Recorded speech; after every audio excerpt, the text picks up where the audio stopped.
College में जो professors कम हैं उनको भरा जाना चाहिए, शिक्षक कम हैं उनको भरा जाना चाहिए, इन सभी चीज़ों पर ध्यान दें। या जो 10 लाख का जो आंकड़ा दिया गया है, यह फुलफिल हो पाएगा या बिहार इस स्थिति में है कि वह फुलफिल कर पाए सरकारी नौकरी के मामले में? रोड पर से देखेंगे तो बड़ी बड़ी इमारतें, बड़ी बड़ी बिल्डिंग आपको हॉस्पिटल की नज़र आ जाएंगे, लेकिन आप अगर हॉस्पिटल के अंदर जाते हैं तो उसकी खोखली व्यवस्था जो है आपको देखने को मिलती है। पीएमसीएच में लोग जाना नहीं चाहता है, लोग कहता है कि पीएमसीएच में जाएंगे तो मर जाएंगे। अभी हाल ही में खाद के लिए इतना किल्लत हुआ था, 2-2 किलोमीटर तक लाइन लगा हुआ था, किसान जो है दर भटक रहे थे खाद के लिए। जितने भी उत्पादक हैं उनके लिए क्या यह उनके लिए अच्छा समय आने वाला है? बिहार के किसानों के सामने कई तरह की चुनौतियां आज भी मुंह बाए खड़ी है। नमस्कार, आप देख रहे हैं मंथन न्यूज बिहार। आगामी वित्त वर्ष 2023-24 के लिए बिहार का बजट पेश कर दिया गया है। बिहार विधानसभा में बिहार के वित्त मंत्री विजय कुमार चौधरी ने आगामी वित्त वर्ष का बजट पेश किया। आपको बताते चलें कि बिहार के आगामी वित्त वर्ष का बजट 2,61,000 करोड़ रुपए का है। आपको यह भी बता दें कि यह पिछले वित्त वर्ष में बिहार का बजट 2,37,000 करोड़ का था। तो इस बार कुछ बढ़ोतरी की गई है। विजय कुमार चौधरी ने बिहार विधानसभा में बजट पेश करते हुए बिहार के कई मुद्दों का जिक्र किया और उसके विकास के लिए कई तरह के योजनाओं की घोषणा भी की। आगामी वित्त वर्ष का बजट जनता के आकांक्षाओं पर किस प्रकार उतरने वाला है, इसी मुद्दे पर हमारे साथ आज चर्चा के लिए मौजूद हैं पत्रकार शुभम झा। शुभम जी, सबसे पहले यह बताइए कि बिहार का जो बजट पेश किया गया है वह जनता के कितना हित में है? बिहार में बजट पेश किया गया है और जो भी सरकार आती है वो जो अपना बजट पेश करती है वह जनता के हित के लिए करती है, पर जनता का हित कितना हो पाता है यह मायने रखता है। अगर कोई भी सरकार जो बजट लाती है तो ज़मीनी स्तर पर उसका इम्प्लीमेंट कितना होता है, कितना राशि खर्च होता है, यह मायने रखता है। अगर राशि खर्च होगा तभी तो जनता का हित होगा, पर होता क्या है कि जो बजट पेश किया जाता है उतना खर्च हो नहीं पाता है, 3 चीज़ों में काम ठीक ढंग से नहीं हो पाता है। और बात यहाँ तक आ जाती है कि जो बजट, जो आंकड़ा दिखाया जाता है ज़मीनी स्तर पर उतना इम्प्लीमेंट नहीं होता है, उतना राशि जो है खर्च नहीं हो पाता है, जो कि जनता के हित के लिए कहीं हितकर नहीं है।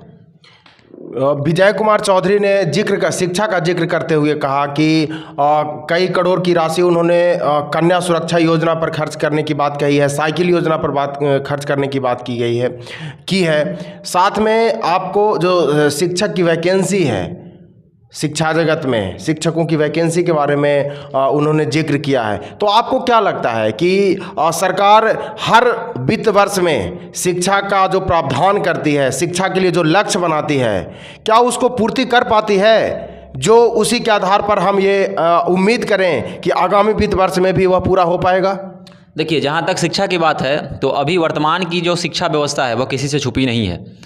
हाँ, अगर साइकिल योजना की बात करें, बालिका प्रोत्साहन योजना की बात करें और लड़के लड़कियों पर जो खर्च होता है उनके लिए बात करें तो इसमें सरकार कहीं ना कहीं सफल हुई है।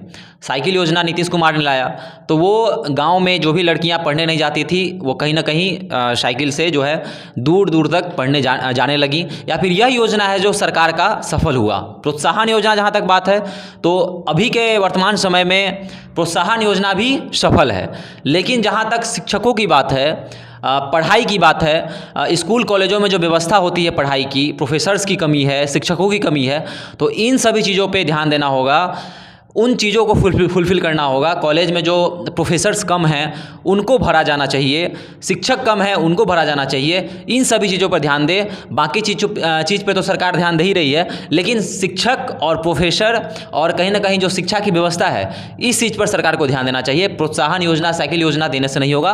पढ़ाई अच्छी रहेगी तो सब कुछ अच्छे तरीके से चल पाएगा और कहीं ना कहीं बिहार भी अपना आगे बढ़ पाएगा। शिक्षा के बाद बात आती है रोजगार की। वित्त मंत्री ने आगामी वित्त वर्ष में 10 लाख सरकारी नौकरी देने की बात कही है। कुछ ही दिन पहले तेजस्वी यादव भी घोषणा किए थे और कई कार्यक्रमों में उन्होंने नियुक्ति पत्र भी बांटा। तो अभी तक उन्होंने 10 लाख नौकरी नहीं दी जो उन्होंने वादा किया था, और यह फिर से दूसरे 10 लाख की जो यह आंकड़ा दिया गया है, आपको क्या लगता है कि यह जो 10 लाख का जो आंकड़ा दिया गया है यह फुलफिल हो पाएगा या बिहार इस स्थिति में है कि वह फुलफिल कर पाए सरकारी नौकरी के मामले में? देखिए, विपक्ष तो लगातार सरकार पे हमला बोलता है कि इनके पास तो पैसा ही नहीं है, तो कहाँ से दे पाएंगे नौकरी। और जहाँ तक आपने बात कही कि पहले से वादा कर दिया जाता है लेकिन नौकरियाँ नहीं मिलती है, अब फिर से वादा कर दिया गया है और इस वादे को कितना सरकार निभाती है ये आने वाला समय जो है हम लोग को पता चल जाएगा। बिहार की जनता जो है भली भांति जानती है कि नौकरी कितना मिल रहा है और बिहार में जो है रोज़गार को कितना फुलफ़िल किया जा रहा है, कितना युवा जो है रोज़गार के अंदर आ रहे हैं। तो ये बिहार के लोग भली भांति जो देख रहे हैं, दर्शक, वो जानते ही होंगे। स्वास्थ्य क्षेत्र किसी भी जनता के जीवन में काफ़ी अहम स्थान रखता है और जिस तरीके से अस्पतालों की स्थिति के बारे में उन्होंने कहा कि 21 अस्पतालों को, सदर अस्पतालों को मॉडल अस्पताल बनाया जाएगा। IGIMS में 1200 नए बेड बनाए जा रहे हैं। उसके बाद पटना मेडिकल कॉलेज एंड अस्पताल, तो उसमें 5540 करोड़ रुपये की राशि उसके विस्तारीकरण पर खर्च की जा रही है। तो आप इस पर क्या कहेंगे कि एक तरफ इस तरीके के आंकड़े गिनाए जाते हैं, पैसे आवंटित किए जाते हैं और सरकार विधानसभा में इस तरीके घोषणा करती है, लेकिन जब आप उसकी ज़मीनी हकीकत देखने जाएंगे तो कहीं ना कहीं आपका उसे दिल दहल जाएगा। इस पर क्या आपकी राय है कि आने वाले वित्त वर्ष में यह कितना फुलफिल हो पाएगा? देखिए, बिहार की चिकित्सा व्यवस्था बाहर से, एक कहावत है कि बाहर से फिट फाट, तो बाहर से सब कुछ फिट फाट लगता है। अगर आप रोड पर से देखेंगे तो बड़ी बड़ी इमारतें, बड़ी बड़ी बिल्डिंग आपको हॉस्पिटल की नज़र आ जाएंगे, लेकिन आप अगर हॉस्पिटल के अंदर जाते हैं तो उसकी खोखली व्यवस्था जो है आपको देखने को मिलती है। अंदर बाहर से तो दिखाया जाता है पेंट करके कि बहुत अच्छा अस्पताल है और बहुत सुंदर अस्पताल है, लेकिन अंदर क्या सुविधा मिलता है वह भली भांति बिहार के लोग जान रहे हैं। अंदर ना मरीज़ को सही से बेड मिल पाता है। दावा किया जाता है कि इस एक हॉस्पिटल में 1000 बेड हैं, ऑक्सीजन की कमी नहीं होगी, बेड की कमी नहीं होगी, लेकिन मरीजों को जो है दर दर भटकाया जाता है, एक काउंटर से दूसरे काउंटर दौड़ाया जाता है। तो कहीं ना कहीं जो बजट सत्र में, हाल ही में आप PMCH का हाल देख लीजिए। हाल में PMCH में आपको कई ऐसे मरीज़ मिल जाएंगे जो PMCH में लोग जाना नहीं चाहता है। लोग कहता है कि PMCH में जाएंगे तो मर जाएंगे, ऐसा लोग कहते हैं, अभी भी कहते हैं लोग, क्योंकि वहाँ पर क्या है कि मूलभूत जो सुविधा है या फिर अस्पतालों की, जो PMCH की जो अभी खास्ता जो हाल है, अभी जो वर्तमान की स्थिति है, तो वहाँ मरीज़ कोई भी अपना इलाज करवाना सही से नहीं चाहता है, क्योंकि वो जानता है कि वहाँ की स्थिति क्या है, वहाँ जाएंगे तो क्या होगा मेरे साथ। तो इसलिए बजट में, ठीक है, बजट में अगर चिकित्सा के लिए इतना करोड़ आवंटित किया गया है तो ठीक है, वो सही बात है, लेकिन उस चीज़ का ज़मीनी स्तर पे प्रयोग हो, उपयोग हो और अस्पतालों के अंदर की स्थिति को सुधारा जाए। हम सरकार से निवेदन भी करेंगे कि सरकारी हॉस्पिटलों की जो अंदर की व्यवस्था है उसको सुदृढ़ किया जाए और जो हमारे स्वास्थ्य मंत्री हैं वह ज़मीनी स्तर पर जाके देखें कि क्या व्यवस्था है, कैसे मरीज वहाँ जी रहे हैं या फिर कैसे अपना इलाज करवा रहे हैं। बिहार की अर्थव्यवस्था को यदि हम देखें तो कृषि कहीं ना कहीं महत्वपूर्ण स्थान रखती है और बिहार सरकार का जिस तरीके से कृषि के प्रति जो भी कार्य रहा है, सराहनीय तो नहीं कह सकते हैं उसको। बिहार के किसानों के सामने कई तरह की चुनौतियां आज भी मुंह बाए खड़ी है। तो बिहार के वित्त मंत्री विजय कुमार चौधरी ने यह कहा है कि आने वाले वित्त वर्ष में हम यह पूरी कोशिश करेंगे कि बिहार का हर खेत सिंचाई से जुड़ जाए। आपको क्या लगता है? देखिए, हर खेत सिंचाई से जुड़ जाए, नल जल योजना की व्यवस्था तो सरकार करवा दी है। गांव में ऐसे ही नल खुला रहता है, उससे तो सिंचाई हो ही जाती है। और ज़मीनी स्तर पर कितना कृषि को ये लोग सपोर्ट कर रहे हैं, यह किसान जो है बता दिए आज के। अभी हाल ही में खाद के लिए इतना किल्लत हुआ था, 2-2 किलोमीटर तक लाइन लगा हुआ था। किसान जो है दर दर भटक रहे थे खाद के लिए और सरकार का ध्यान नहीं था। सरकार जो है, हमारे बिहार, हमने पहले भी बात की थी, बिहार के कृषि मंत्री का यह बयान आता है कि हमें केंद्र से जो है खाद आवंटित नहीं हो रहा है। तो यहाँ बजट में आप कृषि में दिखाते हैं कि इतना करोड़ हम खर्च करेंगे और बाद में पता चलता है कि किसान जो हैं लाइन में लगे हुए हैं, दलाली चल रही है। बीज जो है यहाँ से निकलता है और दलाल जो है बीज को खा जाते हैं, बीज से ही बीज गायब हो जाता है, खाद गायब हो जाता है, यूरिया गायब हो जाता है। तो कहीं ना कहीं इस चीज़ को सरकार को ध्यान में रखना होगा।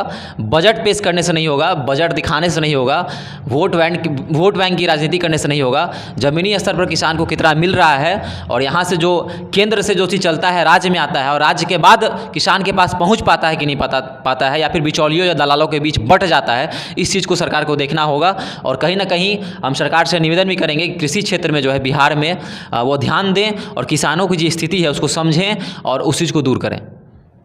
बिहार में उगने वाले कई तरह के उत्पाद जो कि जिनकी विश्व स्तरीय पहचान है, हम मखाना की बात करें, शाही लीची की बात करें या फिर हम बात करें आम की बात करें या फिर पान की बात करें, ऐसे कई उत्पाद हैं जिसकी पहचान विश्व पटल पर होती है। विजय कुमार चौधरी ने यह भी कहा है कि उन सारे उत्पादों को विश्व स्तरीय पहचान तो है ही, उसे और विश्व के अनेक देशों में भेजने के लिए या उसकी बेहतरी के लिए, उसके अच्छी मार्केटिंग के लिए हम सुव्यवस्था करेंगे। आपको क्या लगता है कि आने वाले समय में बिहार के जितने भी उत्पादक हैं उनके लिए क्या या उनके लिए अच्छा समय आने वाला है? देखिए, जहाँ तक उत्पाद की बात है तो सरकार इसमें अच्छा काम की है। जहाँ तक मखाना की बात है तो मखाना के लिए भी सरकार जो है अभी हाल ही में पटना में मेला लगा था, तो ऐसे ऐसे छोटे मोटे मेला जो है सरकार आयोजित करती है और जो भी ग्रामीण स्तर के जो किसान हैं वो यहाँ पर आते हैं, अपने उत्पाद को दिखाते हैं और प्रदर्शनी लगाते हैं। तो कहीं ना कहीं सरकार इस चीज़ में सफल है कि छोटे मोटे रोज़गार का जो मेला जो सरकार लगाती है और उन किसानों को बुलाती है, कहती है कि आप अपना प्रदर्शनी करें यहाँ पर यहाँ। लेकिन इन सभी चीज़ों में सरकार को यह ध्यान देने की आवश्यकता है कि जो भी छोटे स्तर पर जो भी ग्रामीण क्षेत्र के किसान हैं जिनको जागरूकता नहीं है कि कैसे हम सरकार से जुड़ सकते हैं और या फिर कैसे जुड़ के जो है लाभ ले सकते हैं या फिर अपने व्यापार को बढ़ा सकते हैं, तो इन सभी चीज़ों को सरकार, बजट तो ला दी सरकार ठीक है, लेकिन उन छोटे स्तर के जो छोटे तबके के किसान हैं उनको भी यह जागरूकता, उनके बीच यह जागरूकता फैलानी होगी कि हम कैसे सरकार से परस्पर संबंध बना के आगे बढ़ सकते हैं और अपने व्यापार को आगे बढ़ा सकते हैं। तो हम सरकार से निवेदन करेंगे कि इस चीज़ पर ध्यान दें, जागरूकता पैदा करें, किसानों के बीच यह मैसेज पहुँचाएँ कि कैसे उनको लोन प्रोवाइड होगा, कैसे सरकार से वो जुड़ सकते हैं और अपने व्यापार को आगे बढ़ा सकते हैं। तो दोस्तों, आगामी वित्त वर्ष के लिए जो बिहार का बजट पेश किया गया है उस पर अभी हमने चर्चा की। किसी भी राज्य या देश के लिए शिक्षा हो, स्वास्थ्य हो, कृषि हो या फिर रोजगार की बात हो, यह 4-5 बिंदु बहुत ही प्रमुख होते हैं। बिहार सरकार ने आगामी वित्त वर्ष के लिए जो बजट पेश किया गया है, कई तरह के प्रावधान या कई तरह की योजनाओं की घोषणा भी उन्होंने की है। यह तो समय ही बताएगा कि आगामी वित्त वर्ष का जो बजट है जनता की आकांक्षाओं और उम्मीदों पर कितना खरा उतरता है। फिलहाल आपको यह डिबेट कैसा लगा हमारे कमेंट सेक्शन में अवश्य बताएं। देखते रहें मंथन न्यूज़ बिहार। बहुत बहुत धन्यवाद।